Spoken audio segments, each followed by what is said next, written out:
Ladies and gentlemen, welcome to Eclecticka. I am Seven, and we have Cece, and we also have Charles. How you guys doing today? Very well. Good. How's it going? Very well. Yeah. Frigid. It is cold. It's cold, man. Very cold isn't the word. Yeah, man. Winter time. It's real. Yes. Speaking of which, we just had WinterCon.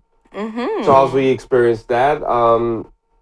Any feedback from WinterCon? What do you think? Definitely. Overall, Overall, great show. I mean, that's the first time I've ever been to WinterCon. Mm-hmm. Okay. And it was much better than I thought it was going to be. Mm-hmm. Nice scale show. Pretty big, but not too big. Not so big that you're going to get lost in it. Mm-hmm. But I loved that it was the old con feel. You know what I mean? It wasn't like, hey, pay me your money at the door.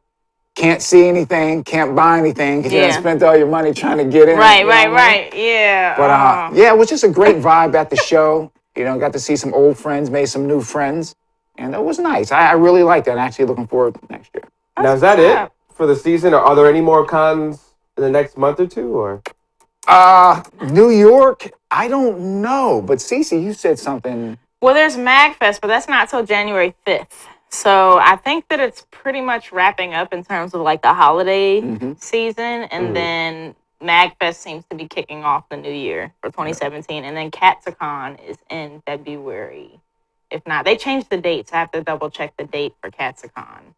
But Well, yeah. Speaking of cats, transition. Catwoman, Harley Quinn, and what was it? Poison Ivy. Yes. Poison Ivy. Yeah, they might have a Gotham City Sirens movie. Yeah. You looking forward to that? Excited. You want to take this one first? Yes, okay. I'm uber excited about this. I think Catwoman was always the one who did it for me, and particularly Eartha Kitt's Catwoman. I think she really embodied that. So I'm hoping that they kind of go for that. Again, where like making the purring cool again, and I'm really excited to see. Is it going to be an animated series? Do we know is it animated or is it like live action? Live action. I think it's live action. That's going to be cool. So it'll be interesting to see who gets cast. And I'm hoping that they use this as an opportunity to kind of mix it up and make it a little more diverse since it's 3 women. Right.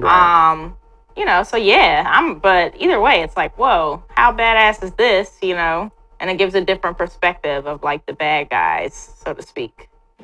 Yeah, but there's so much character development around them. Definitely. Nate, don't reach over and slap me on my answer. Yeah. Okay, so when I heard about seriously, because it's like, now me personally, I would not go see a Catwoman movie. We saw what happened with the whole fiasco with Halle Berry playing Catwoman. That was just but we're still not over it. I think that could have been better done because she has so much of a background to how like life went wrong for her. But I digress. Yeah, but it's like for me, each one of these characters to try to pull a movie by themselves, I think would be kind of tough. But all 3 of them together, I think would make for a stellar movie. So I'm definitely looking forward to see how they all mix and intertwine together. I think that's going to be awesome. True. That's I wouldn't go see a Poison Ivy movie. Yeah. It would just be hard for Poison Ivy to actually hold a whole movie by herself. Yeah. But mixed with the other 2? Yeah. And I'm just hoping that they kind of like, they can incorporate Batman, but don't give it too much. You know what I mean? Like make it focused on them, but still kind of tie into how it all fits into the Batman universe more. Yeah, Batman. We have enough Batman right now. Yeah, exactly. And again, with rumors, all this is while they're still trying to figure out how to capitalize on the Suicide Squad. But what they're doing is, while they're working on that script and getting that together, they're already talking about spin-offs. So that's how this came about. Right. They're looking at a Deadshot spin-off. So, Will Smith, he's using his leverage. You already know how that's going to go. But do you think they'll cast? I don't think they'll cast Will Smith. They're probably going to, I don't know. Well, I doubt they want to switch characters midway. That would take the steam out of themselves. That's true. I say that to win. Sorry, to win, not to Do you think? I don't know. He hasn't been on TV in years, though. It's been Fresh Prince. Might have been the last time he was on like a series. Yeah. So it'll be interesting to see if he can kind of get back to his roots. Right. If he were to be cast as the stage. And he has to have a movie every year. He's constantly had films He's come been out. cranking out the films. Right. But do you think that, do they really want to do so many spinoffs? You know what I mean? It's like, do you really want to overstay your welcome too much? Yeah. You got to watch just putting too much stuff out there, man. You got to be a little more selective. You don't want to spin every character doesn't need a spinoff. Definitely. Well, Margot Robbie, which is the actress that is playing Harley Quinn. Yes. She's going to be the executive producer of the spinoff. That's dope. Which is super smart. Yeah. But it gets a little eerie when these characters, rather these personalities, you don't see them having anything to do within the comic book world. They do a film, now they want to throw money at the cash cow. Right. They're already talking about the spinoff before we even really sink our teeth into what direction they're going to go with Suicide Squad 2. Yeah. I don't know. Yeah, that's true. It's kind of suspect. Yeah, on one hand, I feel like the series could do a good job of building up with a sequel, but at the same time, that can be a bit concerning when you have actors who get involved in things like this and they're just kind of doing it for the money and not because they're genuinely into the genre. Like, that's one thing if they're genuinely, like, if this is their thing. Like, Simone Missick, this is her thing, you know? But, but I think sometimes people can kind of fall into it, too. So I'm hoping that that's the case for her. Like, maybe she wasn't always, like, this big comic book girl, but now she's, like, kind of falling in love with her character and she's become intrigued by her. I'm falling in money. I know. We'll see. She got bit by the comic bug. I know. It's we say this all the time. It seems like every show. This is our life and this is what we do. So when you see, I don't like to call them outsiders, but it's like, are you doing it for the love of the culture or are you just doing it for the love of the money? You know what I mean? If you're doing it for the love of the culture, the movies, everything that goes into it, you're going to see it in your work, man. Yeah. But if you're just doing it for box office numbers, man, eventually, that catches up to you. Yeah, it's going to catch up with you. So I hope she's doing it for the love, the art of the comic book, geek media, whatever we love. I mean, this is our life. This is what we do. So hopefully she takes that into consideration. I think that's kind of the case in what happened with Megan Fox and Transformers, how she asked for more money and I don't know, it could be different dynamics to it because I know there's a huge gender pay gap in Hollywood. And there shouldn't be. Yeah. So that's one thing. But, she kind of screwed herself in, getting a little too big for her britches, much like Terrence Howard did in Iron Man. Oh, man. So, I thought Terrence Howard made a better roadie. I liked him as roadie better than Don Cheadle. I'm sorry, Don. I like War Machine. They definitely complemented each other well. Don Cheadle is kind of like the moral compass where Terrence Howard was his partner in crime. Like for real. Yeah. So that's why he wasn't? It was over money? I believe it was over money. Yeah, it was. Yeah, I believe it was over money. Wow. Yeah. Yep. Speaking of money, Planet of the Apes. Planet of the Apes will not go away. No. I think 1,000 years from now, if there's still movies, there will be a reboot of Planet of the Apes. The trailer looked good. Yeah. The trailer looked good, man. It looked really good. It looked good. It looked good. It looked better than the last two trailers. Like, the other ones, I was like, okay, when it's on cable or Netflix or whatever, I'll check it out. But this one, you're like, there seems to be some grit going on here. Yeah, some serious grit. Yeah. Some true grit. Yeah, so we'll see. Amazing job with the special effects. It looks real, man. Yeah. It looks real. See him riding horses and stuff. Right. It's like, it's like,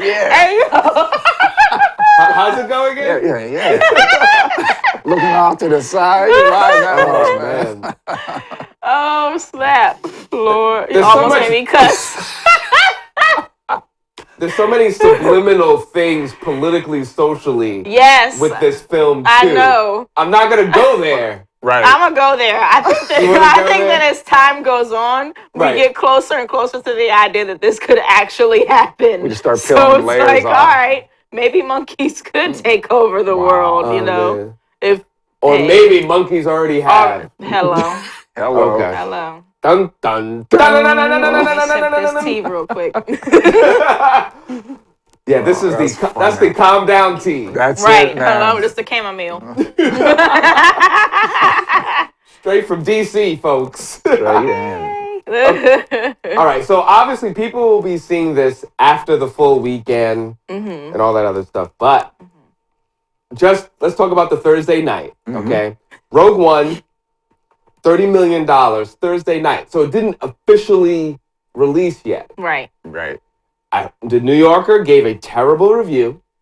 I heard. I spoke to someone today. They said it was great. They're going to see it again tonight. Right. I did, yeah. So it seems like it might be like a people's choice kind of thing, right? okay. Maybe that's what it's leading up. But I don't know. The New Yorker does have a reputation of being real snootish, too. So there's that. Well, the thing is, all these critics, man, if they liked everything, they wouldn't have a job. So they got. That's true. You know, they got to say something. Yeah, and after years and years and years of doing that, I can imagine how you like almost have a learned behavior of picking everything apart. And especially if you already have biases towards certain genres or certain directors, you know, they're People probably do that? Really? If human beings can do anything, and they are especially capable of bias. So, you know, like if they're a real big Steven Spielberg guy, they might be more susceptible to giving him, you know, the 5 stars as opposed to Quentin Tarantino. I don't want to be a fanboy and say everything is great to be great. So I will just say a little bit about the negative energy towards the film. They said that J.J. Abrams, they went back and said J.J. Abrams did a good job. Okay. He at least tried versus Rogue One. Oh, and and they were like, it was half baked, which is interesting. I'm a huge Star Wars fan, but I have to admit that the reboot, I say it's a reboot, even though it's a continuation, because we saw the episode 1 was a reboot for a new generation, and now this is 7 was kind of like, okay, both 2 generations are familiar with this film. Now let's take it further. They basically told the same story again, you know. Yeah. So I was a little disappointed, even though I'm a huge Star Wars fan. Yeah. What do you guys think? Yeah, it kind of did seem like they told the same story with a different cast. And it was like they just focused on the fact that it was this monumental, pivotal moment in history and changing the cast, that they didn't really focus enough on plot development and making it actually new and refreshing and unique. Riding off the Star Wars name, basically. Yeah. That's it. You're just riding off the name. Riding them coattails. Wait, how you ride it? Riding coattails.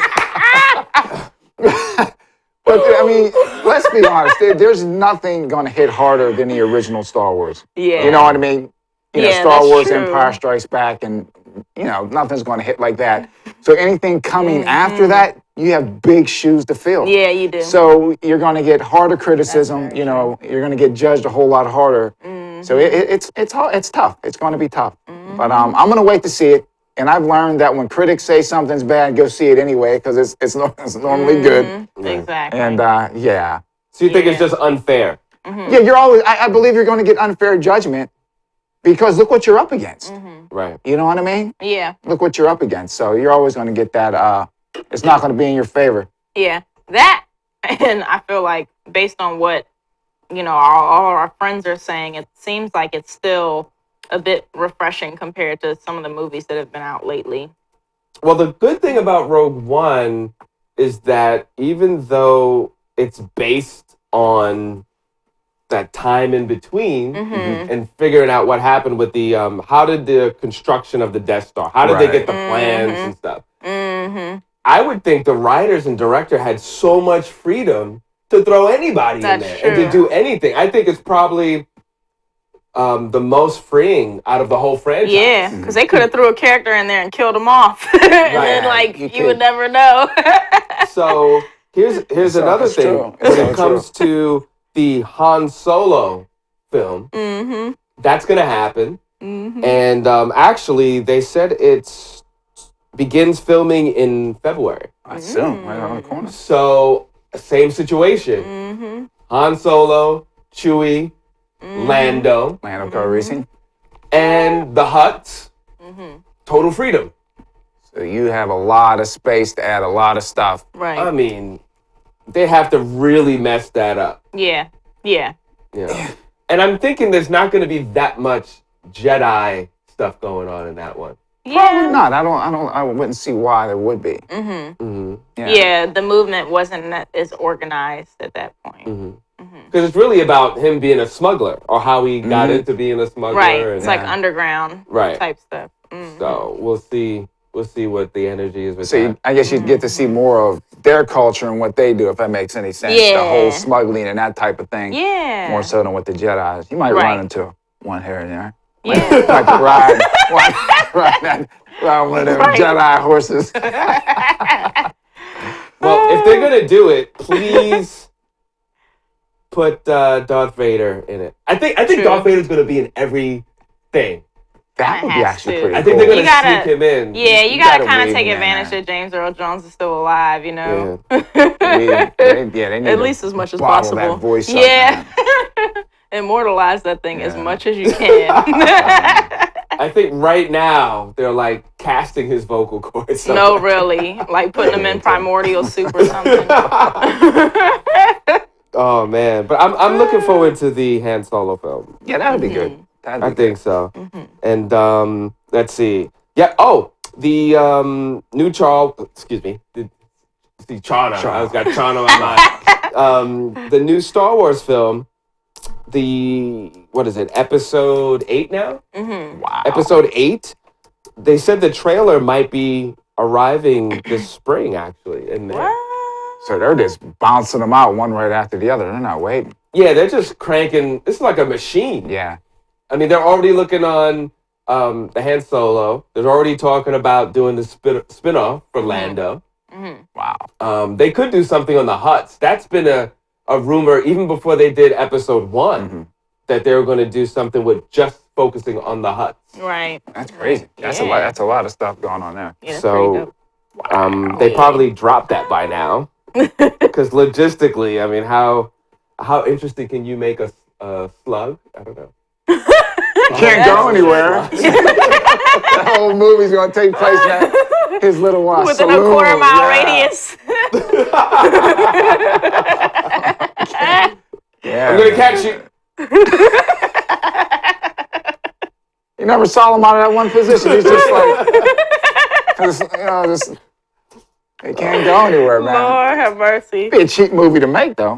True. Just one set. Right, exactly. You know, only one CGI. destination. It's so true, man. Right. Lord. Oh, Facts only. Well, a man that seems to be in every film, Samuel L. Jackson, begins his Incredibles 2 recording session. What? So that should be interesting. Yeah, I'm glad they Can kept I him. make a statement like about that? Uh-oh. Hollywood, please, Uh-oh. please, hear my prayer to y'all. Wait, here we go. Dramatic. When you have a phenomenal film like The Incredibles, why do you wait so long to come out with the sequel, That's man? true. That's true. You should have had a Shame sequel to on that you. movie a long time ago. True. The stuff that should get a sequel, that's worthy of Yeah. a sequel, you gotta wait how many years ago? was Yeah. That was years ago. Where with the crappy movies, it's like they push They the just sequel pump out, them out. because they're trying to so bad to like make up Make for up it, like that money redeem they lost. themselves. Where it's like, no, throw that away. Put the past behind you. We'll try it again in 10 years. Just stick with the gold stuff. So please, make movies that are worthy of a sequel. Put the sequel out. Don't wait 5, 6, 7, 8, 9, 10 years in between the sequel. It makes no sense. That should have had a sequel years ago. Well, that animation was amazing. It was really yeah, cool. for its time. It was really groundbreaking cool. at its time. Yeah, it was. And I own it, too. But that was Pixar and Disney Pixar, right? Was it? Disney was Pixar involved? I'm not too sure about that. I think so. Well, that I don't was know if before it they Time split, Warner right? Or Disney. Well, no, they had split, but they still work together on a lot of different I think it's projects. Pixar. Yeah, Pixar. I believe it's Pixar. Yeah. Uh-huh. They're famous Yeah, for that kind of 3D. That was just like I went to see that movie the whole time. Jaws is sitting on the floor. It was amazing. The water and the Everything, hair, and everything. I'm like, what? The movement was so smooth, and then you wait so long to put out a sequel. I'm like, Yeah. But what I'm saying is you forget about the movie. You understand? So it's just like, whatever. Mm-hmm. You got to ride that. You got to ride that win. Mm-hmm. Yeah, What was that little lady's name? Oh, I know who you're talking about. Darling. Darling. Right. I loved her. Oh man. Her little haircut. I wonder if she's going to be in the sequel. That's like She has to be. That's like doing a poltergeist movie without having that little woman in there. Yeah, Remember the little woman? Caroline. That one. Can't have a poltergeist movie with her being in it. Right. Yeah. Hello. Oh, did you know there's supposed to be a new Star Trek series? Wait. What happened? So what about the latest one that just came out? You're talking about TV or movie? No, I just see an alert that Sonequa Martin Green is supposed to be a lead in the new Star Trek Wow. series. Now, when they say series, Are they talking about Netflix? yeah, or are they talking? Let me see something. Are they talking about series as in these series of films? Mm-hmm. Yeah, because they just had us. I just saw the newest Star Trek. Oh, excuse me. Yeah. You know what? I saw a picture of her. I didn't realize it was her. Mm-hmm. Hold on. I'll see if I can put this in the camera so people can see it. From The Walking Dead. What? Oh yeah. Yeah, okay. So, that means you know her character's going to die. Stop it. You know it, man. Oh, you're going to No, TV series. Okay. TV series. So, Oh yeah, she gonna be gone. You want to be on Star Trek? They gonna write her out. Mm-hmm. Lord. You gonna write her out? It's like, Speaking of which, that new show I was telling you about, Aftermath, has your boy Jamie Lannister from Game of Thrones. I don't know the actor's name, but that makes me wonder what's going to happen to Jamie Lannister if he's still on this show. Game of Thrones. Yeah, and Aftermath's a really cool show, so we'll talk about that later. But speaking of which, I'm just like wondering what's going to happen to Jamie Lannister, like, cause he kind of has to die at some point, right? Yeah, you can't do both. Somebody's got to die, you know. Can't do a Bo Jackson. Can't be playing football and baseball at the same time. No.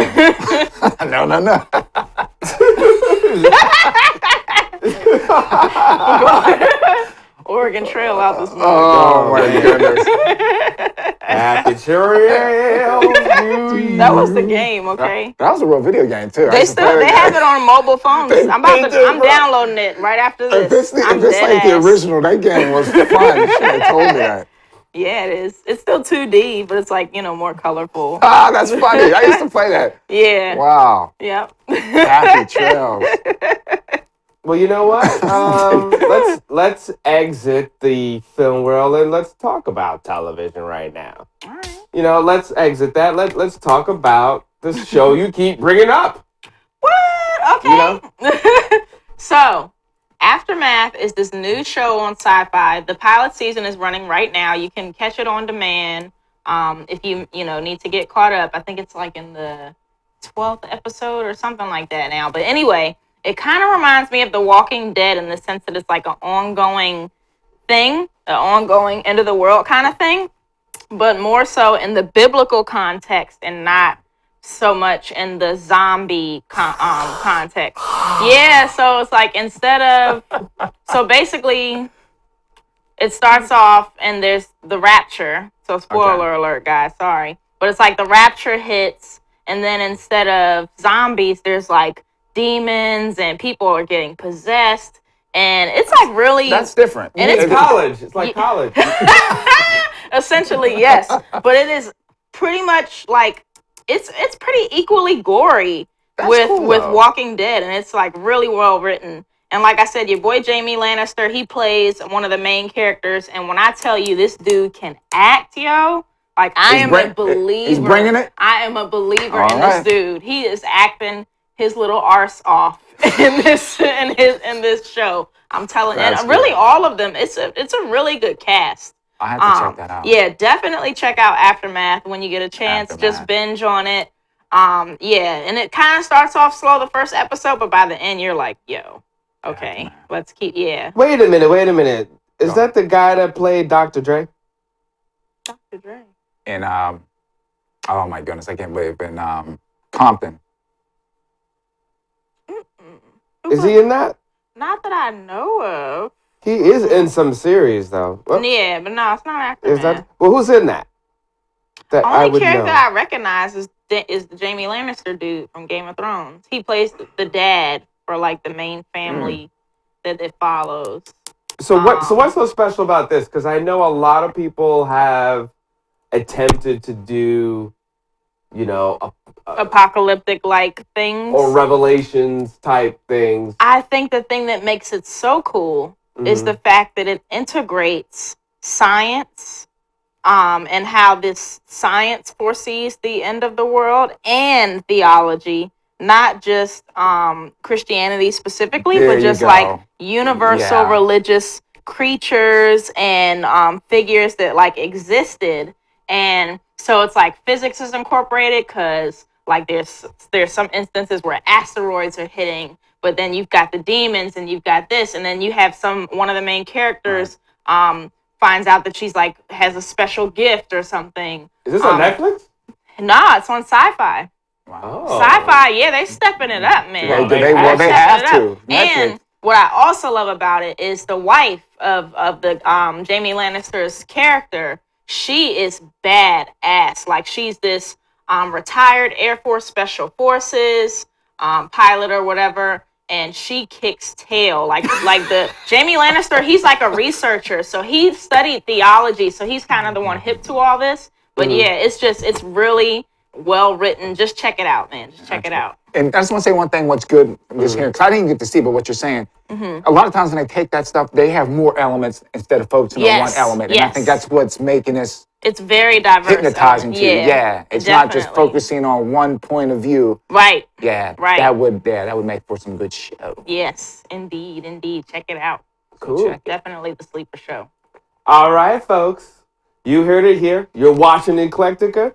We'll be back and we'll definitely bring you some more next time. Talk to you soon.